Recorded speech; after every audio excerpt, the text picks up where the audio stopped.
नमस्कार। आप सभी का स्वागत है। कैसे हैं आप सब? हम लोग बहुत दिनों बाद, बहुत समय बाद मिल रहे हैं और आज हमारे साथ सर हैं नमस्कार। जो सोशल साइंस में हम रिसर्च करते हैं। उसमें डिस्क्रिप्टिव रिसर्च जो एक टाइप है सोशल साइंस रिसर्च का, तो उसके बारे में आज हम सर से समझेंगे। तो सर प्लीज़ हमें डिस्क्रिप्टिव रिसर्च के बारे में बताइए सर। बहुत बहुत धन्यवाद आपका, डॉक्टर शर्मा। देखिए, जब हम रिसर्च की बात करते हैं तो कुछ क्वेश्चंस हमारे माइंड में आते हैं कि हम कुछ नया खोजने की कोशिश कर रहे हैं, नया इन्फॉर्मेशन, नई जानकारी, या जिस नॉलेज से हम कुछ कुछ एडिशन कर सकते हैं एग्जिस्टिंग नॉलेज में, यानी जो चीज़ हम नहीं जानते हैं उसके बारे में पता लगाना, अगर सरल भाषा में कहें तो रिसर्च के माध्यम से वो करते हैं। अब रिसर्च का एक टाइप है, जैसे आपने बताया, डिस्क्रिप्टिव रिसर्च। नाम से ही क्लियर हो रहा है एक तरह से कि किसी भी इंडिविजुअल व्यक्ति या ग्रुप या किसी व्यक्ति विशेष के बारे में जब हम डिस्क्राइब करते हैं तो उसे हम एक तरह से सिंपल सिंपल भाषा में हम कहते हैं ये डिस्क्रिप्टिव रिसर्च है। यानी हमारे आसपास की जो घटनाएं होती हैं, जो इवेंट्स होते हैं, जो हम ऑब्जर्व करते हैं, जो हम देखते हैं समाज में, उसको जब हम एज इट इज़ बताते हैं, उस चीज़ का उल्लेख करते हैं, तब वो डिस्क्रिप्टिव रिसर्च में आती है। अगर हम उदाहरण के तौर पे बात करें तो जो न्यूज़पेपर में या मीडिया में जो मीडिया पर्सन है वो क्या करते हैं, कोई भी एक इवेंट हो रहा है, कोई भी एक घटना हो रही है, चाहे वो पॉजिटिव हो या नेगेटिव हो सोसाइटी के लिए, आप देखेंगे कि जो रिपोर्टर्स हैं वो फील्ड में जाएंगे और वहाँ देखेंगे कि क्या क्या चीज़ें हो रही हैं एक्चुअल में, और उसको वो लाइव रिपोर्टिंग करेंगे। न्यूज़पेपर में भी वही आपको लिख करके आएगा कि ये घटना यहाँ हुई। तो जो स्टेट ऑफ अफेयर्स है, जो घटनाएं हो रही हैं, जो परिस्थितियां हैं, जब उनके बारे में शोधकर्ता, रिसर्चर यथावत उन चीज़ों को बताता है, एज इट इज़ बताता है, डिस्क्राइब करता है उन स्टेट्स ऑफ अफेयर्स को, तो वो डिस्क्रिप्टिव रिसर्च में आती है। और इसमें, जी आप कुछ कह रही हैं मैडम? सर क्या जैसे जो प्रॉब्लम्स, इतनी प्रॉब्लम्स रहती हैं समाज में, बहुत सारी समस्याएं हैं जिसमें हम सोशल साइंस में रिसर्च के तौर पर हम उसका अध्ययन करते हैं। क्या वो समस्याएं अगर डिस्क्रिप्टिव रिसर्च में आती हैं, क्या उनको डिस्क्रिप्टिव रिसर्च कह सकते हैं क्या? जी, ये बहुत इंटरेस्टिंग क्वेश्चन है। मैं इंटरेस्टिंग इसलिए कहूँगा क्योंकि मोस्टली जो सोशल साइंसेस में, सामाजिक विज्ञान में जो शोध किए जाते हैं, रिसर्च, मोस्टली कहीं ना कहीं आप देखेंगे कि वो डिस्क्रिप्टिव रिसर्च में आती है मोस्टली। अब उसके बाद फिर आप एक जब बेसिक काम कर लेते हैं, मूलभूत आप शोध कार्य कर लेते हैं, जो आप लिटरेचर रिव्यू में करते हैं, साहित्य के पुनरावलोकन में करते हैं कि हम जिस विषय पे अध्ययन करने जा रहे हैं उससे संबंधित क्या क्या चीज़ें हो चुकी हैं, तो कहीं ना कहीं आपका जो प्रश्न है कि समाज में जो समस्याएं हैं उनको जाके देखना, उनको समझना, उसमें मेन बिंदुओं को निकालना, है ना, कि क्या बात है, क्यों ये घटना हो रही है, ये इवेंट हो रही है, समस्या हो रही है व्यक्ति विशेष के साथ, समुदाय विशेष के साथ, वो सभी आपके जो है डिस्क्रिप्टिव रिसर्च में बिल्कुल आएंगी। जी। जी। जैसे कि फॉर एग्ज़ाम्पल सर, जैसे हम देख रहे हैं किसी शहर विशेष या किसी गांव में हम देखते हैं कि एनीमिया की शिकायत है महिलाओं को बहुत ज़्यादा।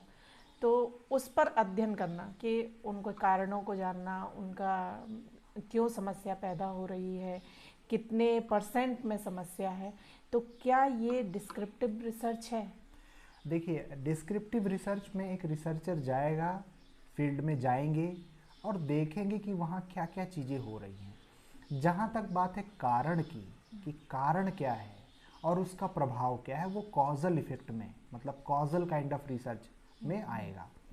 तो वो एक अलग मुद्दा हो जाता है कि कारण क्या है और उस कारण का प्रभाव क्या है किसी भी सामाजिक घटना का, किसी भी समस्या का, तो वो कॉजल काइंड ऑफ रिसर्च में जाएगा। बट बेसिक जो प्रीलिमिनरी स्टडी हम करते हैं, प्रारंभिक अध्ययन करते हैं, ये जा कर के देखते हैं फील्ड में कि किसी भी क्षेत्र विशेष में, आपके गांव में, कस्बे में, कहीं पर भी एनीमिया यानी खून की कमी के कारण रक्त अल्पता, जो हम कहते हैं रक्ताल्पता, उससे संबंधित महिलाओं में कितनी क्या समस्याएं हैं। जब हम जाके देखते हैं, हम उसमें कोई इंटरवेंशन नहीं कर रहे, हम कुछ उसमें पहल नहीं कर रहे, हम उसमें सिर्फ जाके देख रहे हैं, पता लगा रहे हैं, क्योंकि रिसर्च कर रहे हैं हम, तो जाके हम देख रहे हैं कि स्थिति क्या है।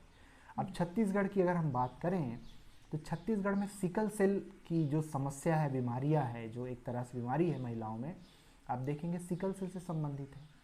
मलेरिया से संबंधित अलग अलग राज्यों में जहाँ मच्छर ज़्यादा है वहाँ बीमारी है। कोविड के कारण अभी देखेंगे कि बहुत सारे परिवारों ने अपने जनों को खोया है। तो जब हम रिसर्चर होते हैं और हम जब जाके देखते हैं सोसाइटी में कि घटना हुई क्या, अब मैं इसका एक बहुत बढ़िया पुराना एग्जाम्पल दूँ तो धृतराष्ट्र के बारे में मैं अगर आपको बताऊं तो वो जन्म से अंधे थे, उनको कुछ दिखाई नहीं देता था। और संजय जो थे, अगर आप देखें तो संजय को दूरदृष्टि थी कि वो दूसरी जगह युद्ध हो रहा है और दूसरी जगह जो भी घटनाएं हो रही हैं उनको पता चल जाता था, देख लेते थे वो एज इट इज। तो जो लड़ाई चल रही है कौरवों और पांडवों के बीच में, कृष्ण भगवान वहाँ क्या उपदेश दे रहे हैं अर्जुन को, वो संजय बता रहे हैं धृतराष्ट्र को। तो यहाँ जो संजय का रोल है वो एक रिसर्चर का है, एक डिस्क्रिप्टिव रिसर्चर का है, कि वो जो घटनाएं वहाँ कुरुक्षेत्र में हो रही हैं, युद्ध के मैदान में हो रही हैं, कृष्ण भगवान जो अर्जुन को ज्ञान दे रहे हैं कि तुम लड़ो या तुम ये करो या तुम ऐसे करो, वो सारी चीज़ें यथावत जो संजय बता रहे हैं धृतराष्ट्र को, वो एक तरह से डिस्क्रिप्टिव रिसर्च हैं। वो डिस्क्राइब कर रहे हैं अफेयर्स को, घटनाओं को, गतिविधियों को। तो उसको हम एक तरह से डिस्क्रिप्टिव रिसर्च में देखते और समझते हैं। तो मुझे उम्मीद है कि हमारे जो व्यूअर्स हैं उनको बहुत अच्छे से समझ में आया होगा। और इसमें मेन चीज़ बस आप इतना ही रखिए कि आप जब एक बेसिक स्टडी करते हैं, जब आप जाके फील्ड में देखते हैं या चाहे लिटरेचर रिव्यू से देखें, तो जब आप एक अपनी अंडरस्टैंडिंग डेवलप करने के लिए, अपनी समझ विकसित करने के लिए प्रारंभिक जो अध्ययन आप करते हैं, बेसिक अध्ययन जो करते हैं, चीज़ों को जाके समझते हैं, फील्ड में देखते हैं, वो डिस्क्रिप्टिव रिसर्च में आती हैं। और इसमें एक चीज़ और है, इसमें रिसर्चर का कोई कंट्रोल नहीं होता वेरिएबल्स के ऊपर में। जो घटनाएं हो रही हैं उस पर कोई कंट्रोल नहीं है, मतलब उन घटनाओं में कुछ हम एक्सपेरिमेंट नहीं कर रहे हैं, जिस तरह के एक्सपेरिमेंटल रिसर्च में होता है। एक्सपेरिमेंटल रिसर्च में ये होता है कि हम एक ग्रुप लेते हैं जिसको एक स्पेशल ट्रीटमेंट दिया जाता है और दूसरे को नॉर्मल रखते हैं, और फिर उसके बाद हम देखते हैं कि हमने जो एक्सपेरिमेंट किया है, जो काम किया है, उससे कितना दोनों में अंतर है। तो वो सब चीज़ें अलग हैं।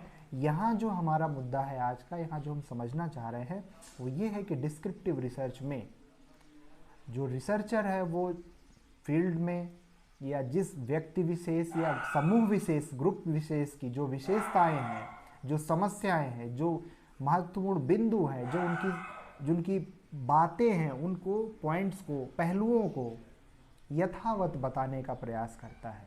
वो एक तरह से रिपोर्टर होता है, एक तरह से रिपोर्टिंग करता है, वो बताता है। जी सर, आपने डिस्क्रिप्टिव रिसर्च को बहुत अच्छे तरीके से समझाया, एग्जाम्पल के साथ समझाया। आशा है आप सभी को समझ में आया होगा डिस्क्रिप्टिव रिसर्च क्या होती है। इसके बाद भी अगर कोई कन्फ्यूज़न है तो हमारे साथ सर हमेशा हैं, वो हमेशा हमारे कन्फ्यूजन को दूर करते हैं।